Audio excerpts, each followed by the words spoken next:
इच्छा, आशा, अपेक्षा, आकांक्षा, यही सब मानव समाज के चालक होते नहीं। यदि कोई आपसे पूछे कि आप कौन, तो आपका उत्तर क्या होगा? विचार कीजिए।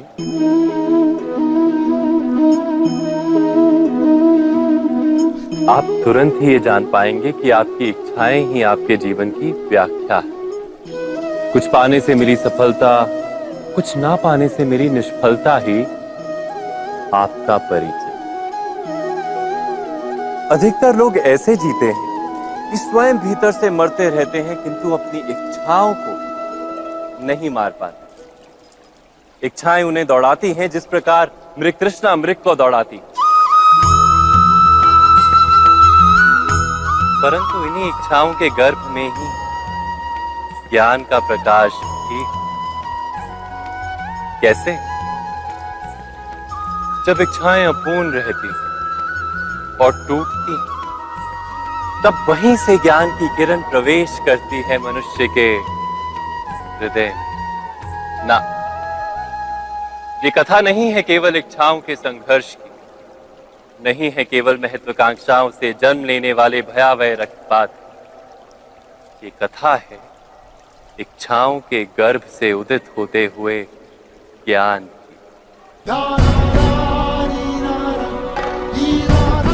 मैं वासुदेव कृष्ण आप सभी को निमंत्रण देता हूं इस यात्रा पे चलने का, जो जीवन का मर्म सिखाएगी, मनुष्य का धर्म सिखाएगी, कीचड़ से उठकर कमल बनने का कर्म सिखाएगी। और इस यात्रा का नाम है महाभारत।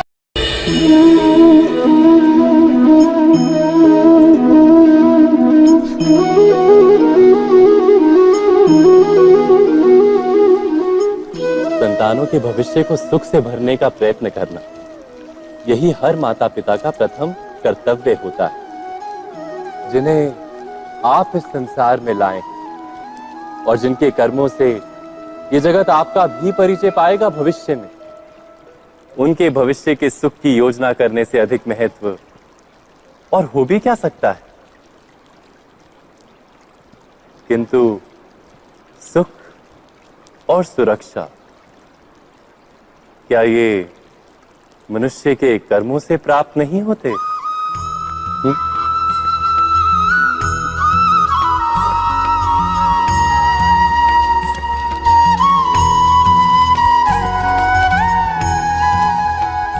माता पिता के दिए हुए अच्छे या बुरे संस्कार, उनकी दी हुई योग्य अथवा अयोग्य शिक्षा, क्या आज के सारे कर्मों का मूल नहीं? संस्कार और शिक्षा से बनता है मनुष्य का चरित्र। अर्थात माता पिता अपनी संतानों का जैसा चरित्र बनाते हैं, ऐसा ही बनता है उनका भविष्य।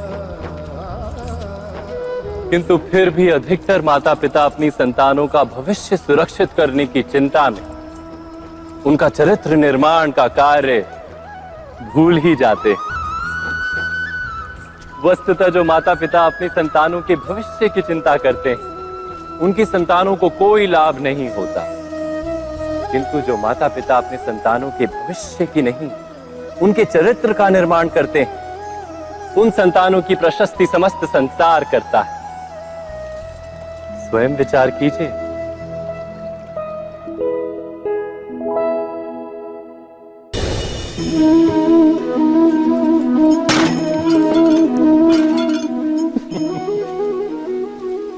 कभी कभी कोई घटना मनुष्य के जीवन की सारी योजनाओं को तोड़ देती और मनुष्य उस आघात को अपने जीवन का केंद्र मान लेता। पर क्या भविष्य मनुष्य की योजनाओं के आधार पर निर्मित होते हैं? नहीं। जिस प्रकार किसी ऊंचे पर्वत पर सर्वप्रथम चढ़ने वाला उस पर्वत की तलाई में बैठकर जो योजना बनाता है, क्या वही योजना उसे उस पर्वत की चोटी तक पहुंचाती है? नहीं। वास्तव में वो जैसे जैसे ऊपर चढ़ता है वैसे वैसे उसे नई नई चुनौतियां, नई नई विडंबनाएं, नए नए अवरोध मिलते हैं। प्रत्येक पद पर वो अपने अगले पद का निर्णय करता है। प्रत्येक पद पर उसे अपनी योजनाओं को बदलना पड़ता है। कहीं पुरानी योजना उसे खाई में ना ढकेल दे। वो पर्वत को अपने योग्य नहीं बना पाता, केवल स्वयं को पर्वत के योग्य बना सकता है। क्या जीवन के साथ भी ऐसा ही नहीं?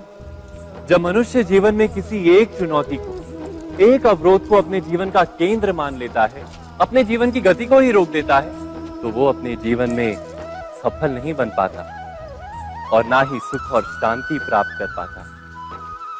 अर्थात जीवन को अपने योग्य बनाने के बदले स्वयं अपने को जीवन के योग्य बनाना ही सफलता और सुख का एकमात्र मार्ग नहीं। स्वयं विचार कीजिए।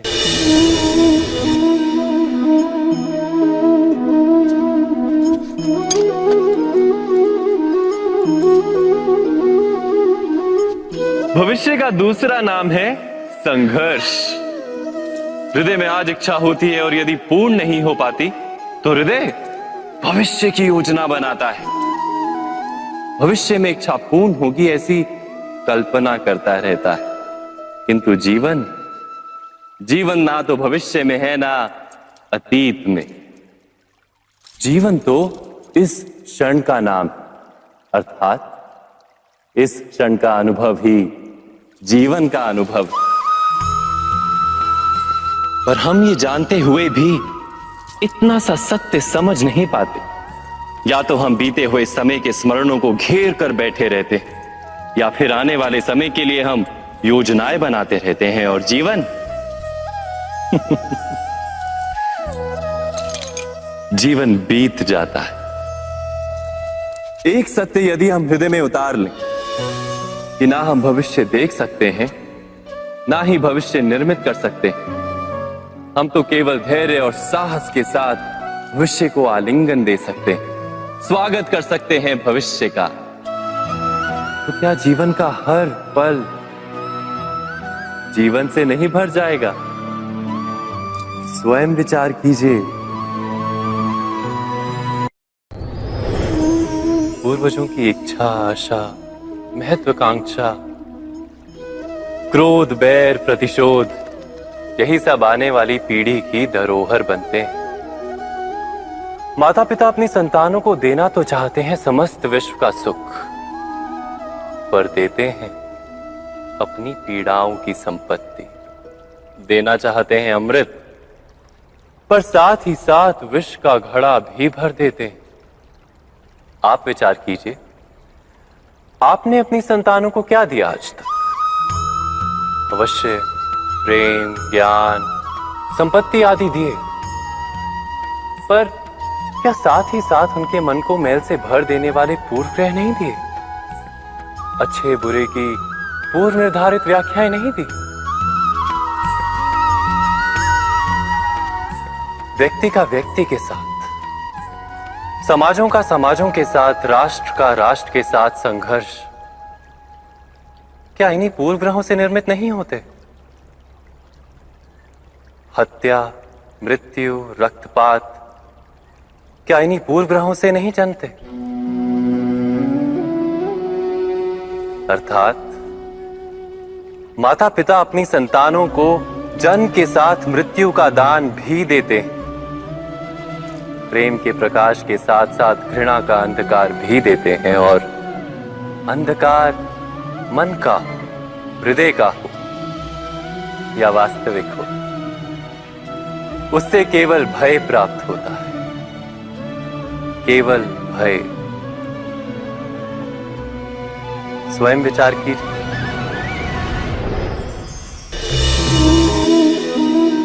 मनुष्य के हृदय में भय का साम्राज्य रहता है सदा। कभी संपत्ति के नाश का भय, कभी अपमान का भय, कभी अपनों से छूट जाने का भय। इसीलिए भय का होना सबको स्वाभाविक ही लगता है। क्या कभी विचार किया है, जो स्थिति अथवा वस्तु भय को जन्म देती है, क्या वहीं से वास्तव में दुख आता है? नहीं, ऐसा तो कोई नियम नहीं। और सबका अनुभव तो ये बताता है कि भय धारण करने से भविष्य के दुख का निवारण नहीं होता। भय केवल आने वाले दुख की कल्पना मात्र ही है, वास्तविकता से इसका कोई संबंध नहीं है। तो क्या ये जानते हुए भी कि भय कुछ और नहीं, केवल कल्पना मात्र ही है, इससे मुक्त होकर निर्भय बन पाना क्या बहुत कठिन है? अवश्य विचार कीजिएगा।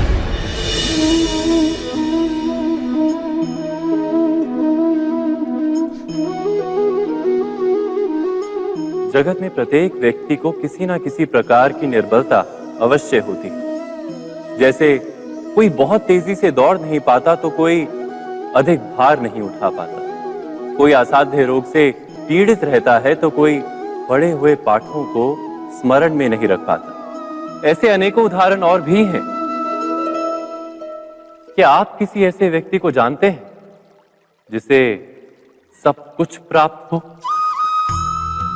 और हम जीवन की उस एक निर्बलता को जीवन का केंद्र मानकर जीते हैं?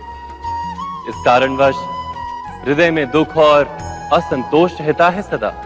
निर्बलता मनुष्य को जन्म से अथवा संजोग से प्राप्त होती है, किंतु उस निर्बलता को मनुष्य का मन अपनी मर्यादा बना लेता है। किंतु कुछ व्यक्ति ऐसे भी होते हैं जो अपने पुरुषार्थ और श्रम से उस निर्बलता को पराजित कर देते हैं। क्या भेद है उनमें और अन्य लोगों में? क्या आपने कभी विचार किया है? सरल सा उत्तर है इसका।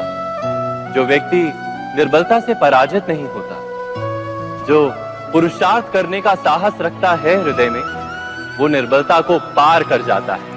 अर्थात निर्बलता अवश्य ईश्वर देता है, किंतु मर्यादा मनुष्य का मन ही निर्मित करता है।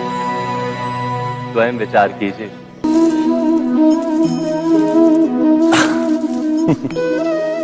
मनुष्य के सारे संबंधों का आधार है अपेक्षा। पति कैसा हो जो मेरा जीवन सुख और सुविधा से भर दे? पत्नी कैसी हो जो सदैव मेरे प्रति समर्पित रहे? संतान कैसी हो जो मेरी सेवा करे, मेरा आदेश माने?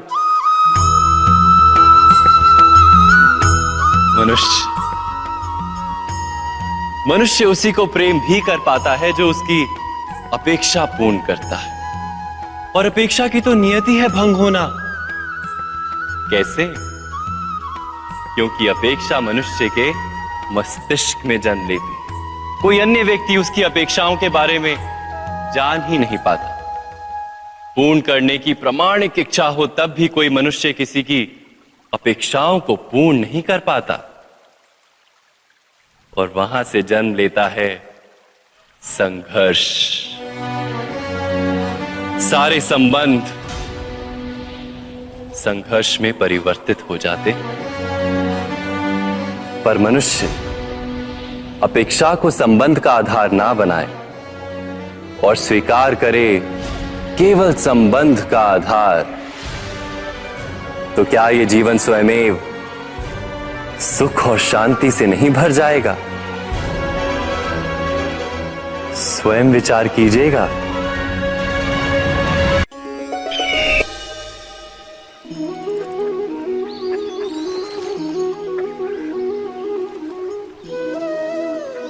समय के आरंभ से ही मनुष्य को एक प्रश्न सदा पीड़ा देता है कि वो अपने संबंधों में अधिकतम सुख और कम से कम दुख किस प्रकार प्राप्त कर सकता है। क्या आपके सारे संबंधों ने आपको संपूर्ण संतोष दिया है? विचार कीजिए। हमारा जीवन संबंधों पर आधारित है। हमारी सुरक्षा संबंधों पर आधारित है। इसी कारण हमारे जीवन के सारे सुखों का आधार भी संबंध है। किंतु फिर भी हमें संबंधों में ही अधिकतर दुख क्यों प्राप्त होते हैं? सदा ही संघर्ष भी संबंधों से ही उत्पन्न क्यों हो जाते हैं? कभी विचार किया है? जब कोई व्यक्ति किसी अन्य व्यक्ति के विचार अथवा कार्य को स्वीकार नहीं करता, उसमें परिवर्तन करने का प्रयत्न करता है, तो संघर्ष जन्म लेता है। अर्थात जितना अधिक अस्वीकार उतना ही अधिक संघर्ष, और जितना अधिक स्वीकार उतना ही अधिक सुख। क्या ये वास्तविकता नहीं? यदि मनुष्य स्वयं अपनी अपेक्षाओं पर अंकुश रखे, अपने विचारों को परखे, किसी अन्य व्यक्ति में परिवर्तन करने का प्रयत्न ना कर स्वयं अपने भीतर परिवर्तन करने का प्रयास करे, तो क्या संबंधों में संतोष प्राप्त करना इतना कठिन? अर्थात क्या स्वीकार ही संबंध का वास्तविक अर्थ नहीं? स्वयं विचार कीजिए।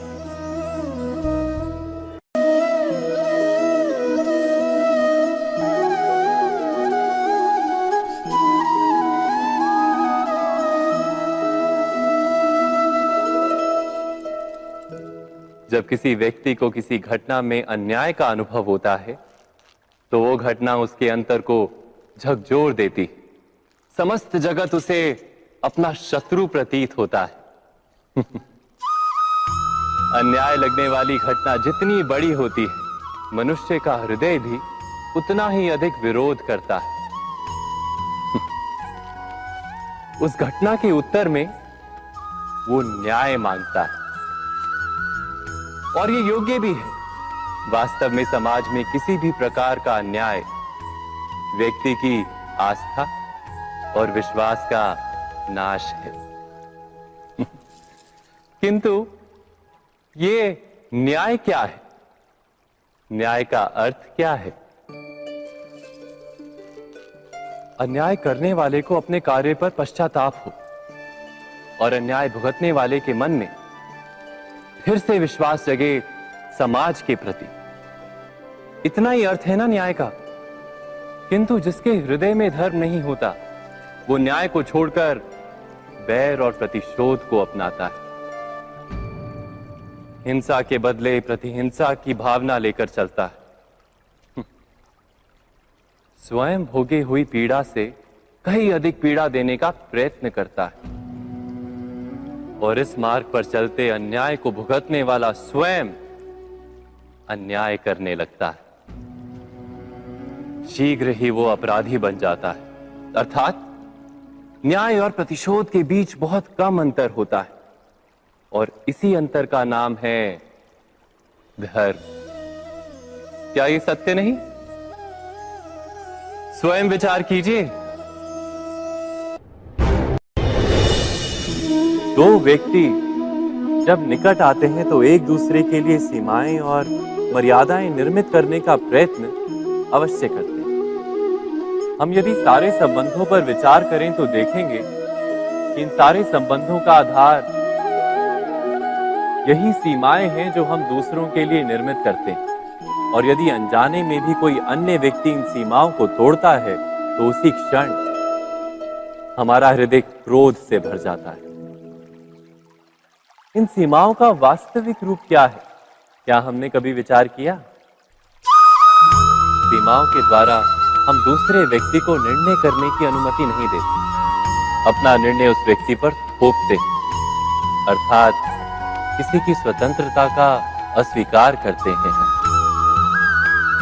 और जब स्वतंत्रता का अस्वीकार किया जाता है तो उसका हृदय दुख से भर जाता है, और जब वो सीमाओं को तोड़ता है तो हमारा हृदय क्रोध से भर जाता है। क्या ऐसा नहीं होता?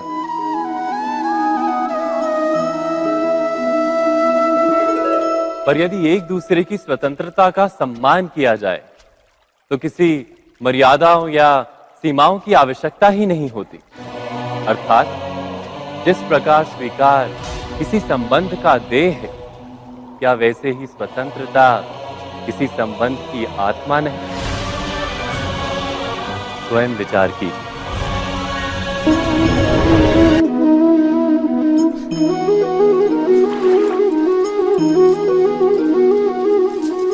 पिता सदा ही अपने संतान के सुख की कामना करते, उनके भविष्य की चिंता करते रहते।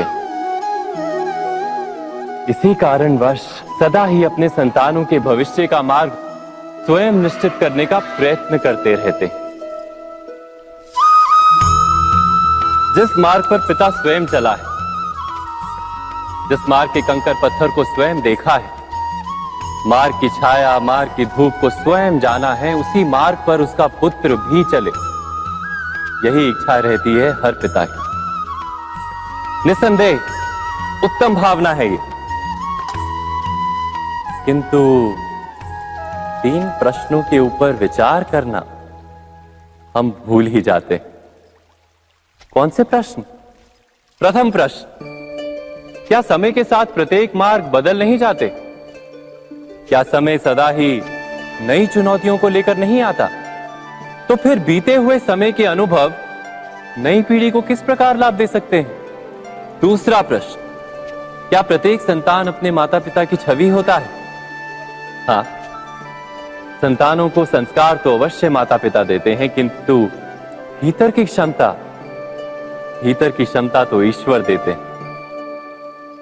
तो जिस मार्ग पर पिता को सफलता मिली है, विश्वास है कि उसी मार्ग पर उसकी संतानों को भी सफलता और सुख प्राप्त होगा।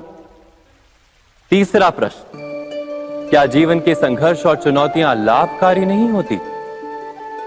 क्या प्रत्येक नया प्रश्न एक नए उत्तर का द्वार नहीं खोलता? तो फिर संतानों को नए नए प्रश्नों, संघर्षों और चुनौतियों से दूर रखना, ये उनके लिए लाभ करना कहलाएगा या हानि पहुंचाना? अर्थात जिस प्रकार संतान के भविष्य का निर्माण करने के बदले उसके चरित्र का निर्माण करना श्रेष्ठ है, वैसे संतानों के जीवन का मार्ग निश्चित करने के बदले उन्हें नए संघर्षों के साथ जूझने के लिए मनोबल व ज्ञान देना अधिक लाभदायक नहीं होगा? स्वयं विचार कीजिए। सबके जीवन में ऐसा प्रसंग अवश्य आता है कि सत्य कहने का निश्चय होता है हृदय में, किंतु मुख से सत्य निकल नहीं पाता। कोई भय मन को घेर लेता है। किसी घटना अथवा प्रसंग के बारे में बात करना या फिर स्वयं से कोई भूल हो जाए उसके बारे में कुछ बोलना, क्या ये सत्य है? नहीं, ये तो केवल तथ्य है। अर्थात जैसा हुआ था वैसा केवल बोल देना सामान्य सी बात। किंतु कभी कभी उस तथ्य को बोलते हुए भी भय लगता है। कदाचित किसी दूसरे की भावनाओं का विचार आता है मन, दूसरे को दुख होगा, ये भय भी शब्दों को रोकता है। तो ये सत्य क्या है? क्या हमने कभी विचार किया है? जब भय रहते हुए भी कोई तथ्य बोलता है तो वो सत्य कहलाता है। वास्तव में सत्य कुछ और नहीं, केवल निर्भयता का दूसरा नाम है। और निर्भय होने का कोई समय नहीं होता, क्योंकि निर्भयता आत्मा का स्वभाव है। अर्थात क्या प्रत्येक क्षण सत्य बोलने का क्षण नहीं होता?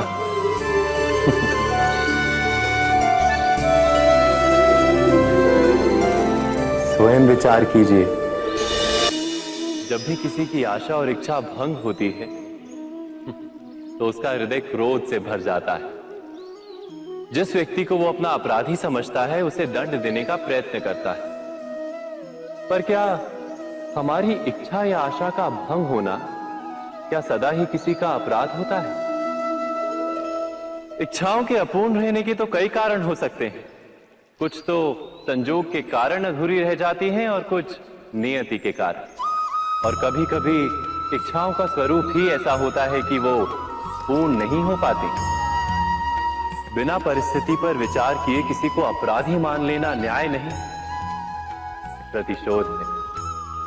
न्याय का आधार तो दया है, करुणा है, और प्रतिशोध का आधार क्रोध, अहंकार। अर्थात हृदय में करुणा धारण किए बिना किसी के अपराध के विषय में विचार करना, किसी को दंड देना क्या अपने आप में ही अन्याय नहीं? स्वयं विचार कीजिए।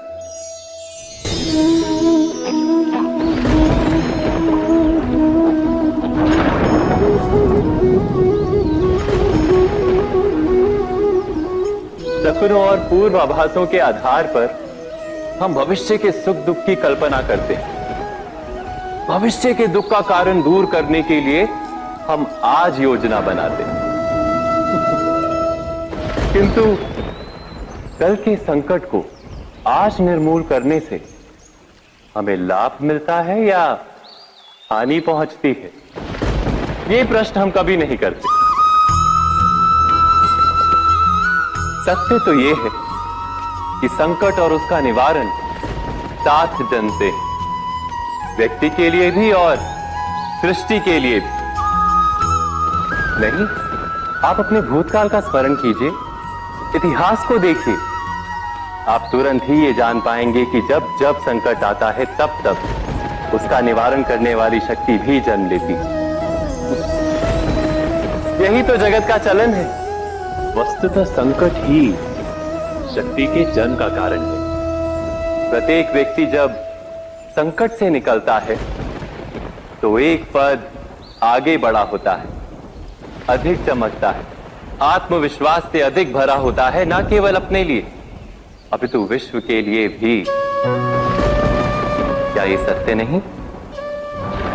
वास्तव में संकट का जन्म है एक अवसर का जन्म, अपने आप को बदलने का, अपने विचारों को ऊंचाई पर करने का अवसर, अपनी आत्मा को बलवान और ज्ञान मंडित बनाने का अवसर। जो ये कर पाता है उसे कोई संकट नहीं होता, किंतु जो ये नहीं कर पाता वो तो स्वयं एक संकट है विश्व के लिए। विचार कीजिए।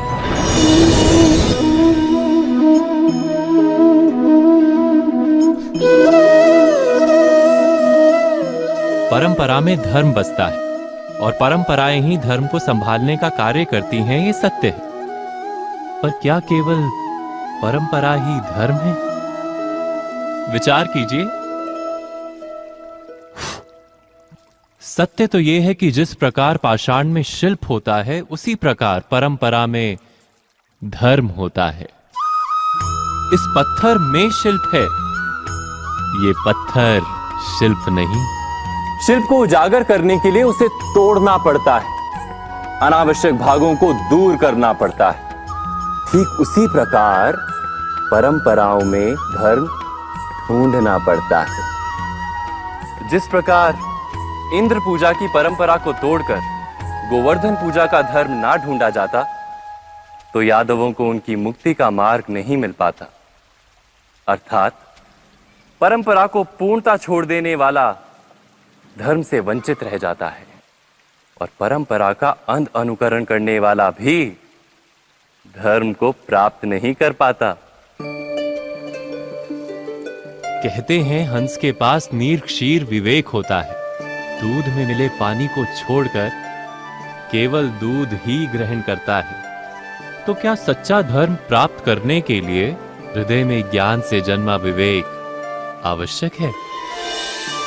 और ऐसे विवेक के बिना जिसे धर्म मान भी लिया जाए, जो वास्तव में धर्म ना भी हो, ऐसा भी तो हो सकता है। स्वयं विचार कीजिएगा।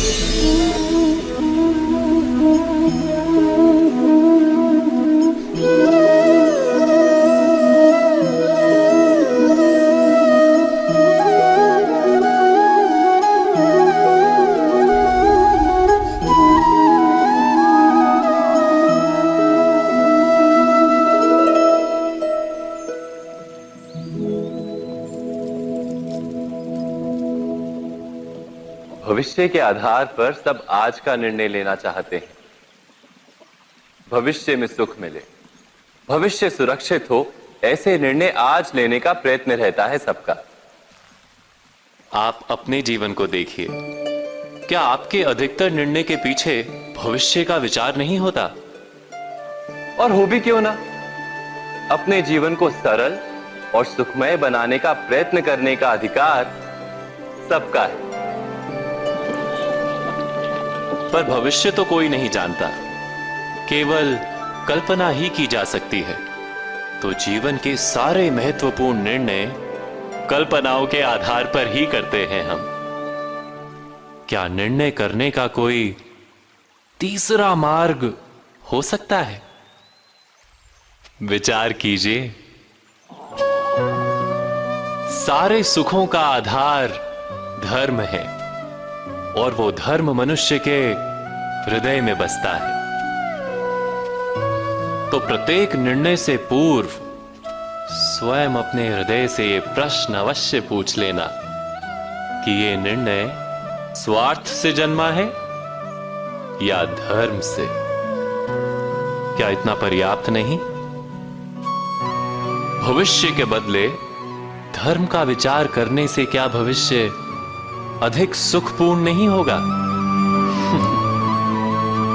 स्वयं विचार कीजिए। व्यक्ति को जब उसके अपराध का दंड मिलता है तब कभी कभी उस न्याय को देखकर मन कचोटता है। प्रश्न उठता है हृदय में कि जब वो अपराध हुआ था तब व्यक्ति भिन्न था। उसके पश्चात उसने इतने पश्चाताप किए, स्वयं में इतना परिवर्तन किया, फिर उसे दंड क्यों मिले? पर जहां आघात होता है वहां प्रत्याघात भी होता है। जैसा कर्म वैसा फल।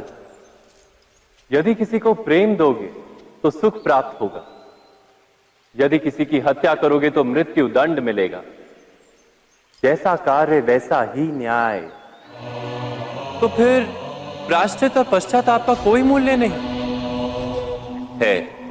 अवश्य है मूल्य। प्रायश्चित और पश्चाताप मनुष्य की आत्मा को बलवान करता है। आने वाले दंड को स्वीकार करने के लिए मनुष्य को तैयार करता है। अर्थात बिना प्रायश्चित के दंड स्वीकार करने का कोई मूल्य है? स्वयं विचार कीजिए।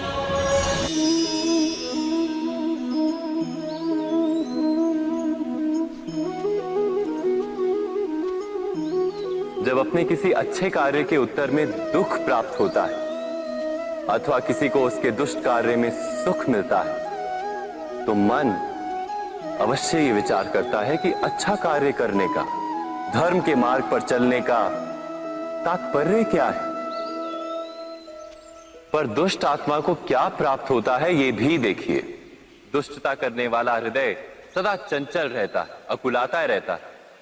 मन में सदा नए नए संघर्ष उत्पन्न होते हैं। अविश्वास उसे जीवन भर दौड़ाता है। क्या ये सुख है?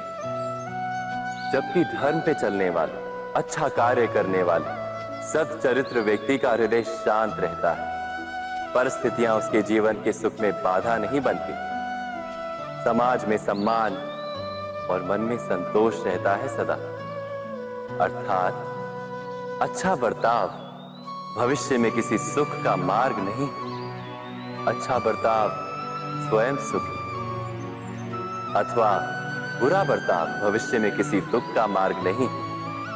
अधर्म उसी क्षण दुख उत्पन्न करता है।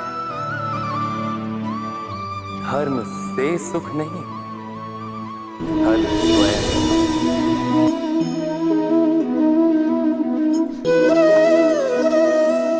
सत्ता की लालसा सबके हृदय को घेरे रहती है। प्रत्येक व्यक्ति अपना एक राष्ट्र निर्मित करने का प्रयत्न अवश्य करता है। फिर वो राष्ट्र गुरु राष्ट्र की भांति बहुत बड़ा हो या फिर अपने परिवार तक सीमित हो, वो सत्ता प्राप्त करने का प्रयास अवश्य करता है। किंतु सत्ता का वास्तविक रूप क्या है? क्या हमने कभी विचार किया है? एक मनुष्य जितने अधिक लोगों के जीवन को प्रभावित कर सके, जितने अधिक लोगों के जीवन की स्वतंत्रता पर अंकुश रख सके, उतनी ही अधिक सत्ता का अनुभव करता है वो। सत्ता का वास्तविक रूप ही है अन्य के जीवन पर स्वयं का प्रभाव। किंतु क्या वास्तविक प्रभाव प्रेम, दया, करुणा और धर्म से निर्मित नहीं होता। जब भी मनुष्य कठोरता और अधर्म से सत्ता प्राप्त करने का प्रयत्न करता है, तब वो दूसरों के हृदय में विरोध अथवा विद्रोह को जन्म देता है। और परिणाम कुछ इस प्रकार। हाँ, कुछ समय के लिए वो स्वयं को प्रभावी और शक्तिशाली अवश्य पाता है, किंतु वो वास्तविक सत्ता नहीं। यही कारण है कि भृगु और वशिष्ठ जैसे ऋषियों की आज भी पूजा की जाती है, रावण और हिरण्यकश्यप की नहीं। इस पर तो आप विचार अवश्य करें। सत्य कहा ना।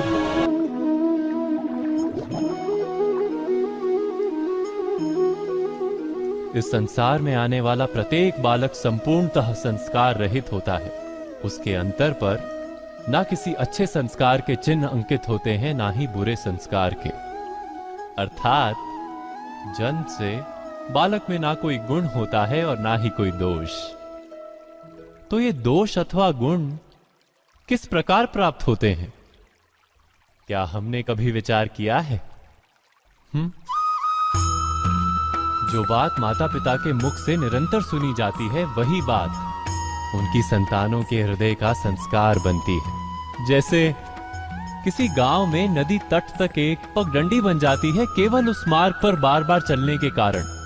अर्थात माता पिता के हृदय की इच्छाएं उनकी संतानों के हृदय का दोष अथवा गुण बनकर जन्म लेती हैं। क्या ये सत्य नहीं?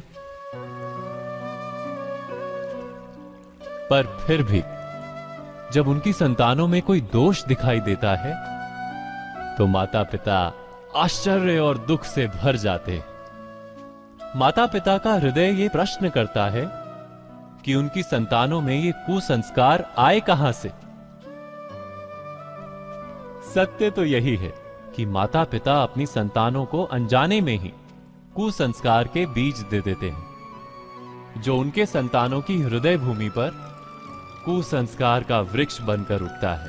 अर्थात अपनी संतानों को सुसंस्कारी और धर्ममय बनाने की आशा रखने वाले प्रत्येक माता पिता को प्रथम अपने हृदय की इच्छाओं पर अंकुश रखना क्या अनिवार्य नहीं?